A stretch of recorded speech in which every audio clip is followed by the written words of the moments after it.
আজ আমি আমার ভালোবাসার মানুষটাকে আমার শরীর দিতে যাচ্ছি। সে আমার সাথে দেখা করার জন্য আমার কলেজের সামনে দাঁড়িয়ে আছে। আমি আমার কলেজ ফাঁকি দিয়ে গেলাম তার সাথে এক আবাসিক হোটেলে। আমি তার সাথে ২৪ ঘন্টার সময় কাটালাম ওই আবাসিক হোটেলে। এই ৪ ঘন্টার মধ্যে সে আমার সাথে ৭ বার সেক্স করেছে। আমার খুব যন্ত্রণা হচ্ছিল। কিন্তু সে তো ঠিকই মজা নিচ্ছিল আমার শরীরটা নিয়ে। তার সুখের জন্য নিজের কষ্টটাকে লুকিয়ে রাখলাম, কিন্তু পারলাম না। হঠাৎ করে যেন চোখ থেকে জল গড়িয়ে পড়তে শুরু করলো। সে আমার চোখের জলের দিকে না দেখে নিজের সুখটাই উপভোগ করছিল। আমিও মেনে নিয়েছিলাম, কারণ আমি তাকে ভালোবাসি নিজের থেকেও বেশি। তার সাথে সেক্স করা শেষ হলে সে আমাকে একটা জন্ম নিয়ন্ত্রণ পিল খাইয়ে দিল। তারপর আমরা হোটেল থেকে বের হয়ে সে আমাকে রিক্সাতে তুলে দিল। সে চলে গেল তার কলেজে তার সার্টিফিকেট নেওয়ার জন্য। সে গ্রামের ছেলে। আজ আমার সাথে দেখা করা আর তার কলেজ থেকে সার্টিফিকেট নেওয়ার জন্যই শহরে এসেছিল। তার নাম সাফিন। ফেসবুকের মাধ্যমে তার সাথে আমার পরিচয়। গত বছর রোজায় সাফিনের সাথে আমার পরিচয়।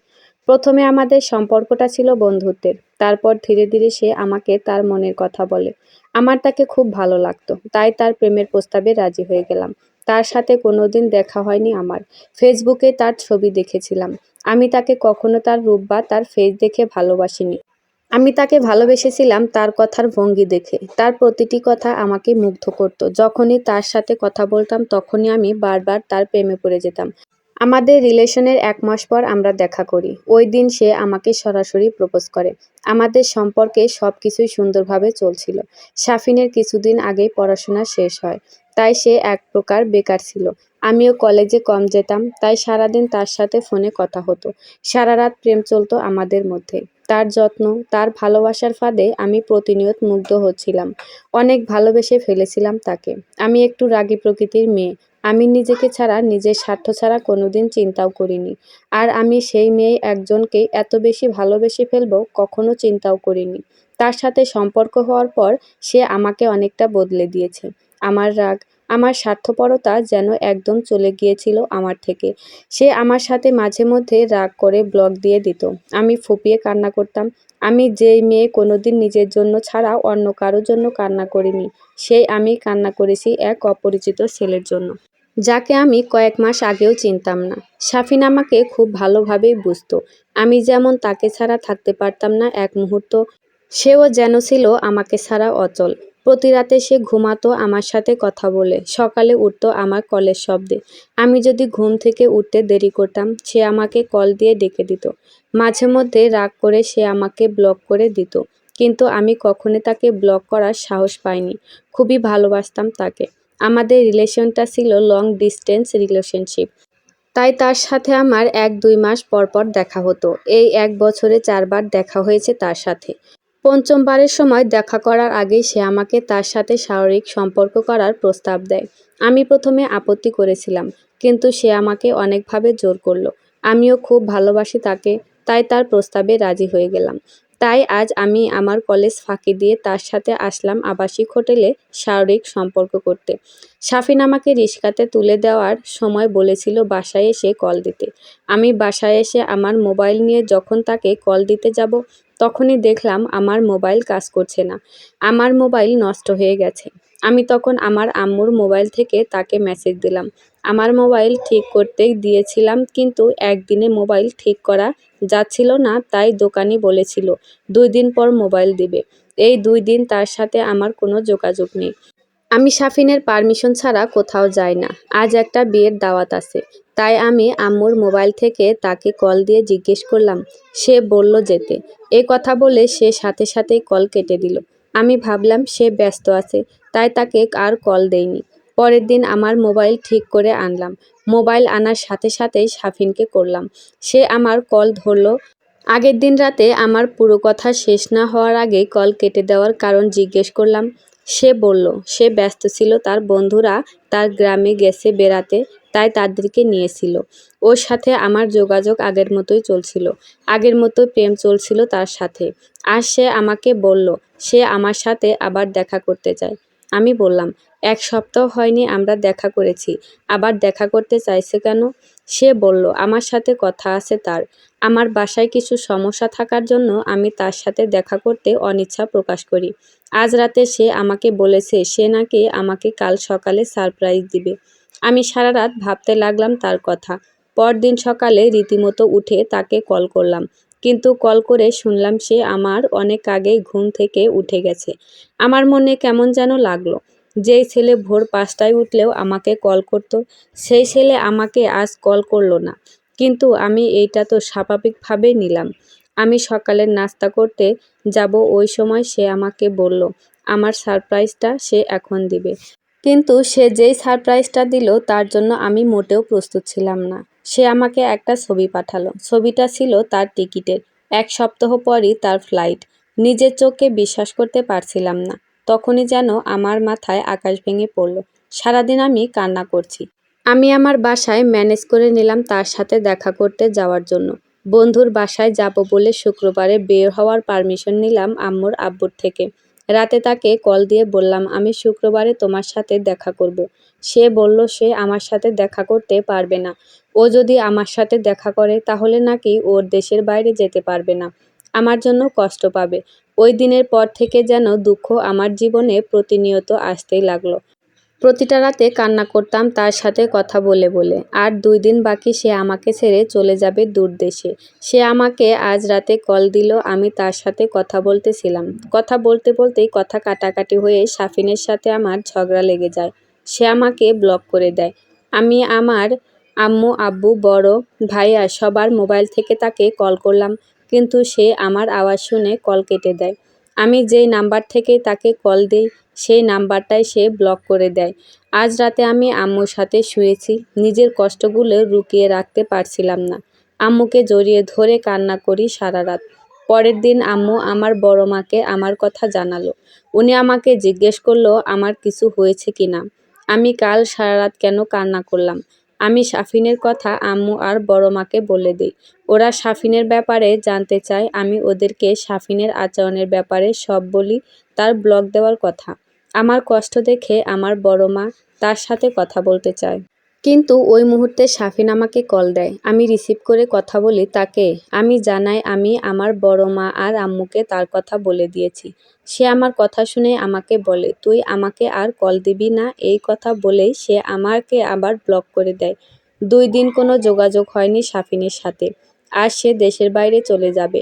আমি আমার আব্বুর একটা পুরনো নম্বর অন করে শাফিনকে কল দিলাম। সে আমার কল রিসিভ করে বলে সে আমার সাথে দেশের বাইরে গিয়ে যোগাযোগ করবে। কিন্তু না, ১ মাস হয়েছে সে আমাকে কোনো কল দেয়নি। এইদিকে কিছুদিন পর আমার পরীক্ষা। আমি শাফিনকে প্রতিটা মুহূর্তে খুব মিস করেছিলাম। তাকে আমার ২টা ফেক আইডি থেকে মেসেজ দিলাম, কিন্তু সে আমার ফেক আইডিগুলোও ব্লক করে দিল। আমার ফাইনাল পরীক্ষা ছিল, তাই আমি আমার মোবাইল অফ করে দিয়েছিলাম। পরীক্ষার ১ দিন আগে আমার এক বান্ধবী থেকে সাজেশন নিতে আমার ফেসবুকে ঢুকলাম। ঢুকে দেখি শাফিন আমাকে আনব্লক করে আমাকে মেসেজ দিয়েছে। আমার পরীক্ষা ছিল পরদিন, তাই তার সাথে কথা বলতে পারিনি। যতদিন পরীক্ষা চলছিল ততদিন আমার মোবাইল অফ ছিল, তাই তার সাথে কোনো কথা হয়নি। কাল আমার পরীক্ষা শেষ হবে। লাস্ট পরীক্ষা সহজ ছিল, তাই আগের দিনই আমি আমার মোবাইল অন করে শাফিনকে মেসেজ দিলাম। আমার মেসেজ পেয়ে সে আমাকে কল করলো। শাফিন আমাকে কল দেওয়ার সাথে সাথেই তাকে জিজ্ঞেস করলাম, এতদিন কই ছিলে? সে আমাকে বলল সে নাকি একটু ব্যস্ত ছিল, তাই আমাকে কল দেয়নি। আর কিছুদিন আমার মোবাইলও বন্ধ ছিল। এইভাবে অনেকক্ষণ তার সাথে আমার কথা হয়। এরপর দিন থেকে সে আমাকে কোনো কল বা কোনো মেসেজ দিত না। আমি কল দিলে রিসিভ করতো না, মেসেজ দিলে সিন করতো না। খুব কষ্টে আমার দিনগুলো পার করছিলাম। তার যখন আমার শরীর দেখার ইচ্ছে হতো তখনই সে আমাকে কল দিত বা মেসেজ দিত। আমি শাফিনকে ভালোবাসতাম, তাই তাকে আমার নোটপিক দিতাম। ভাবলাম সে তো আমাকে ভালোবাসে, হয়তো ব্যস্ত থাকে, তাই কল দিতে পারে না। আগে তাকে তেমন একটা অনলাইনে দেখতাম না। ইদানিং দেখছি সে সারাদিন অনলাইনে থাকে। কিন্তু আমি মেসেজ দিলে সে কোনো উত্তর দিত না। তার ব্যবহারগুলা খুব কষ্ট দিত আমাকে। প্রতিটি মুহূর্তে মনে হতো নিজেকে শেষ করে দিই। কিন্তু এই জীবনের মায়াও ত্যাগ করতে পারছিলাম না। আর সে আমাকে কল দিল। কল ধরতেই আমি তাকে তার এই ব্যবহারের কারণ জিজ্ঞেস করলাম। সে যা বলল সেটা আমি নিজের কানকে বিশ্বাস করতে পারছিলাম না।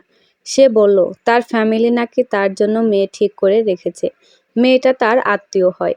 তার মা তার জন্য মেয়েটাকে ঠিক করে রেখেছে। তার কথাগুলো আমি শুনছিলাম আর আমার চোখ থেকে পানি পড়ছিল। শাফিনকে আমি জিজ্ঞেস করলাম, তুমি কি এই বিয়েতে রাজি? সে বলল সে নাকি এখনো হ্যাঁ না কিছুই বলেনি। সে বলেছে বিয়ে এখন হবে না। সে 2 বছর পর দেশে আসলে বিয়ে দিবে। সে আমাকে বলল তার সাথে রিলেশন চালিয়ে নিয়ে যেতে সে 2 বছর পর দেশে ফিরে তার ফ্যামিলিকে আমার কথা বলবে। ওরা যদি রাজি হয় সে আমাকে বিয়ে করবে। আর রাজি না হলে সে তার মা বাবার পছন্দ করা মেয়েকেই বিয়ে করে নিবে। আমি তখন নিজের মনকে প্রশ্ন করলাম, যেই ছেলে আমাকে এত ভালোবাসতো সেই ছেলে কেমনে অন্য মেয়েকে বিয়ে করার কথা বলতে পারে? একটা সময় মনে হচ্ছিল আমার শরীরের জন্যই হয়তো সে আমার সাথে ভালোবাসার অভিনয় করেছিল। নিজের মনকে মানাতে পারছিলাম না, তাই শাফিনের সাথে আমি রিলেশন চালিয়ে যেতে রাজি হলাম।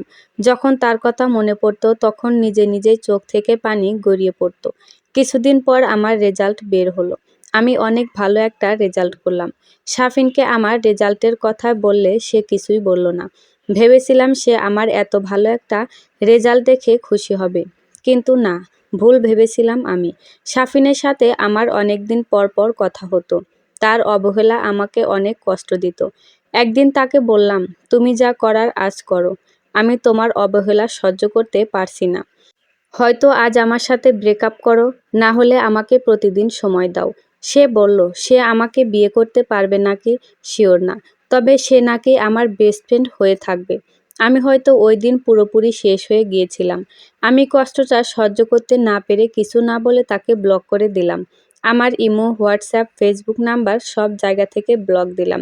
আজ নিজেকে অনেক সাহসী মনে হচ্ছে। তাকে আমি ব্লক করে দিয়েছি। তার সাথে আমি আর কোনো যোগাযোগ করব না। এইভাবে একা একা দিন যাচ্ছিল। নিজের পড়াশোনা নিয়েই সময় কাটিয়ে দিতাম।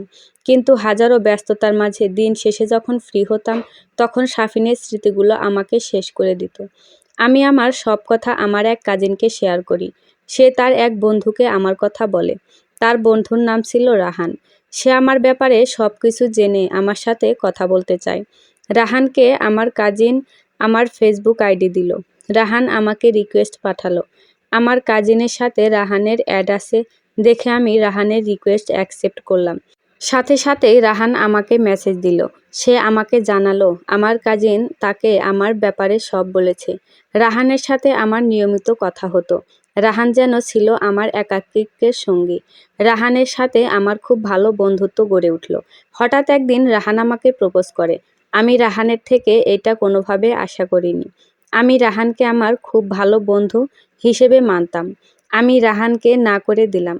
তাকে বললাম, তোমাকে আমি আমার বন্ধু হিসেবে ভালোবাসি, কিন্তু কখনো আমাকে তোমার প্রেমিকা করার আশা করো না।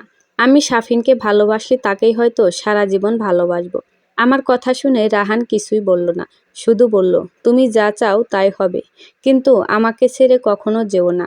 আমি রাহানের সাথে প্রায় দেখা করতাম। তার সাথে আমার খুব মিলত। রাহানকে পেয়ে আমি শাফিনকে এক প্রকার ভুলে যেতে লাগলাম। কিন্তু যখন শাফিনের কোনো স্মৃতি আমার চোখের সামনে আসতো তখন যেন আমি আবার ভেঙে পড়তাম। রাহান ছিল আমার সুখ দুঃখের সঙ্গী। আমি কিছু বলার আগেই সে বুঝে যেত। আমি রাহানকে মাঝের মধ্যে খুব অপমান করতাম, কিন্তু সে মুখ বুজে আমার সব অপমান সহ্য করে নিত। কোনোদিন আমার সাথে গলা উঁচু করে কথা বলেনি রাহান। আমার রাহানকে খুব ভালো লাগতো, কিন্তু শুধু একটা ভালো বন্ধু হিসেবে। রাহানের সাথে আমার বন্ধুত্বের 2 বছর হলো। খুনসুটির মধ্যে দিয়ে আমাদের বন্ধুত্বের সম্পর্কটা খুব ভালোভাবেই যাচ্ছিল। আমার আগের আইডিটা কোনো একটা বিশেষ কারণে আমি বন্ধ করে দিয়েছিলাম। নতুন একটা আইডি খুলেছি কিছুদিন আগে।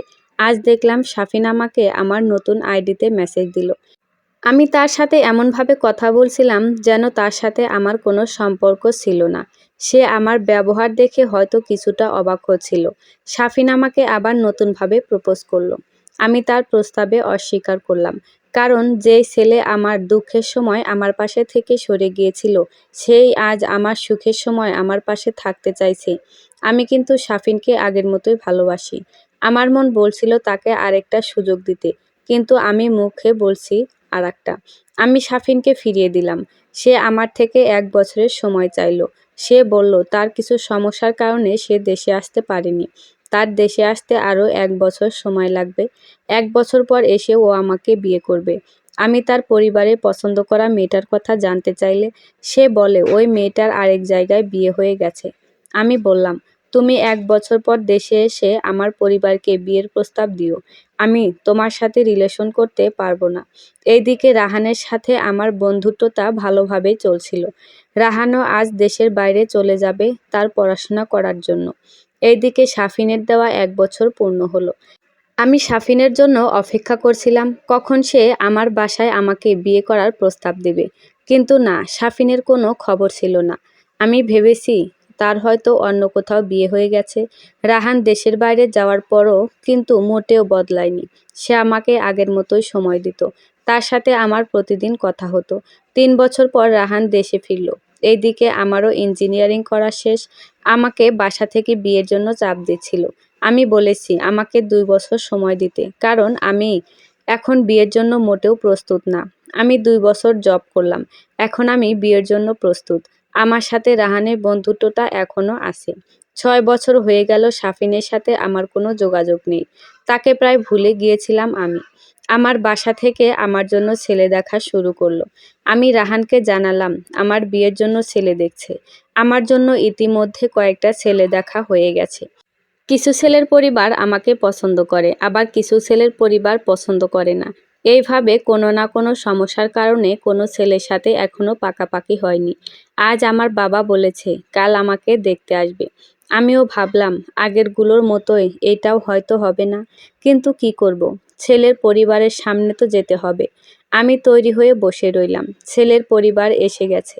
আমার পরিবারের সবাই তাদেরকে নিয়ে ব্যস্ত। তাদের নাস্তা খাওয়া শেষে আমাকে তাদের সামনে নিয়ে যাওয়া হলো।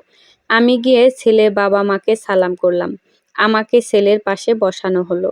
আমি এখনো ছেলের মুখের দিকে তাকাইনি। আমি ছেলেকে দেখার চেষ্টা করছিলাম। আমি ছেলেকে অনেক কষ্টে দেখলাম, কিন্তু আমি ছেলেকে দেখে নিজের চোখকে বিশ্বাস করতে পারছিলাম না।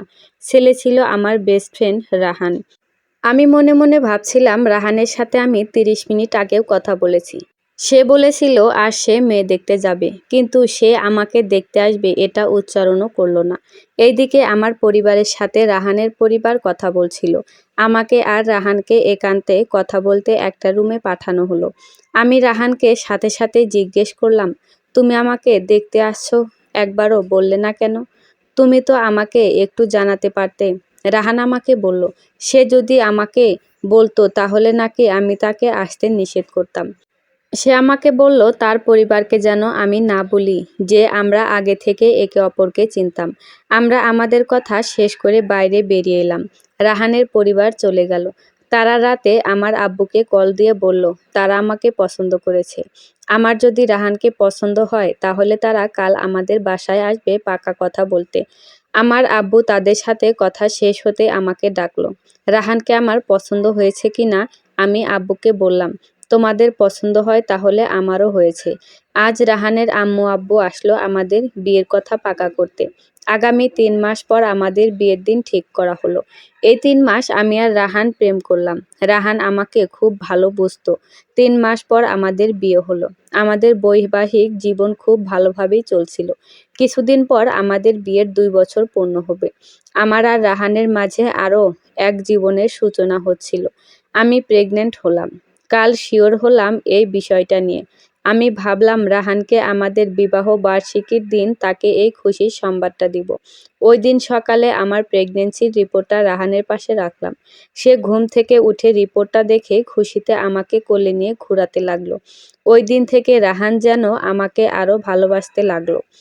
এইভাবে ৯ মাস পার হলো। আমার খুব পেইন উঠেছে আজকে। আমাকে হসপিটালে নিয়ে যাওয়া হলো।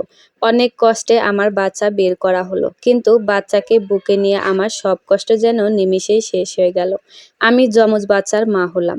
একটা ছেলে আর একটা মেয়ে। আমার এত বছরের কষ্টের সব যেন ওই দিন এক নিমিষে চলে গেল। রাহান, আমি আর ২ বাচ্চাকে নিয়ে আমার দিন খুব ভালোভাবেই যাচ্ছিল। আজ আমার মোবাইলে একটা অপরিচিত নাম্বার থেকে কল আসলো। আমি কল ধরতেই ওই দিক থেকে আমার খুব পরিচিত একটা কণ্ঠ ভেসে এসেছে। কণ্ঠটা ছিল সাফিনের। এতদিন পর তার কণ্ঠটা শুনে আমার চোখ থেকে আপনা আপনি পানি পড়তে শুরু করলো। সাফিন কল ধরে বলতে শুরু করলো, আশিকা তুমি কেমন আছো? আমি তোমার অনেক খোঁজ নেওয়ার চেষ্টা করেছি। তোমার আগের নাম্বারটা অফ ছিল, তোমার আইডিও বন্ধ ছিল। আমার একটা সমস্যার কারণে আমি তখন দেশে আসতে পারিনি। আমি তোমাকে বিয়ে করার জন্য এতদিন কষ্ট করে টাকা জমিয়েছি। আমার বাবা মা কিছুদিন আগে মারা গেল। আমি আমার ব্যবসা নিয়ে এত ব্যস্ত ছিলাম যে আমার মা বাবাকে দেখতেও যাওয়ার সময় পাইনি। আজ 10 বছর পর দেশে এসেই আমি তোমার নাম্বার জোগাড় করে তোমাকে কল দিলাম। আমি তোমার সাথে দেখা করতে চাই। সাফিনের কথাগুলা শুনে আমার মুখ বন্ধ হয়ে গেল। আমি কিছুই বলতে পারছিলাম না, কান্না কান্না কণ্ঠে শুধু বললাম, আমার বিয়ে হয়ে গেছে, আমাকে আর কল দিও না। এই বলে কল কেটে দিলাম। বিকালবেলা রাহান বাসায় আসলে আমি সব রাহানকে খুলে বললাম। রাহান আমার থেকে নম্বরটা নিল। কয়েকটা দিন কেটে গেল। সাফিন কয়েকদিনে আমাকে আর কল দেয়নি। আজ আমার বার্থডে। রাহান আমাকে সবার আগে উইশ করলো। রাহান অফিসে যাওয়ার সময় আমাকে বলে গেল বিকালে যেন আমি রেডি হয়ে থাকি। সে আমাকে আর আমার বাচ্চাদের নিয়ে বের হবে। আমি রেডি হয়ে বসে রইলাম। রাহান আসার পর আমরা বের হলাম। আমরা একটা রেস্টুরেন্টে গেলাম। সেখানে বিভিন্ন ধরনের বেলুন দিয়ে সাজানো ছিল। সেখানে ঢুকতেই রাহান আমাকে বলল, সে আমাকে আজ আমার জীবনের সবচেয়ে বড় সারপ্রাইজ দেবে। এই বলে সে আমার চোখ কাপড় দিয়ে বেঁধে দিল। কিছুক্ষণ পর রাহান আমাকে চোখ থেকে কাপড় খুলে দিল। চোখ খুলেই দেখি আমার সামনে সাফিন দাঁড়িয়ে। রাহান আমার হাত আর সাফিনের হাত মিল করিয়ে দিয়ে বলল, আমি যেন সাফিনকে নিয়ে সুখে থাকি, তাকে যেন বিয়ে করি আমি। সে আমাকে ডিভোর্স দিব আর বাচ্চা দুইটাকে রাহান তার কাছে রাখবে। রাহানের কথাগুলো শুনে আমি অবাক হচ্ছিলাম। আমি নিজেকে কন্ট্রোল করতে পারছিলাম না। সাথে সাথে রাহানের গালে থাপ্পড় দিয়ে বললাম, তুমি ভাবলে কিভাবে আমি সাফিনের জীবনে ফিরে যাব? যে আমাকে কষ্ট দিয়ে আমাকে ছেড়ে চলে গেল, তাকে আমি কখনো ক্ষমা করতে পারবো না। আর তুমি তো ছিলে আমার সুখ দুঃখের সঙ্গী। তোমাকে ছেড়ে আমি সাফিনের জীবনে কেমনে যাব তুমি বলো? এই বলে আমি রাহানকে জড়িয়ে ধরলাম আর সাফিনকে বললাম, তুমি আমাকে ভুলে যাও। আমাকে অবহেলার শাস্তি তুমি আজ পাবে। আমাকে পাওয়ার যোগ্যতা তোমার নেই। সময় একদিন সবার আসে। একদিন তুমি আমাকে কষ্ট দিয়েছিলে, আজ আমি তোমাকে কষ্ট দিলাম। ভালো থেকো তুমি। এই বলে আমি রাহান আর আমার বাচ্চাদের নিয়ে ওইখান থেকে বের হয়ে গেলাম। এরপর থেকে সাফিন আমার সাথে আর কোনো যোগাযোগ করেনি। অনেক বছর কেটে গেল। আজ আমার মেয়ের বিয়ে। আসলে আল্লাহ যা করেন ভালোর জন্যই করেন।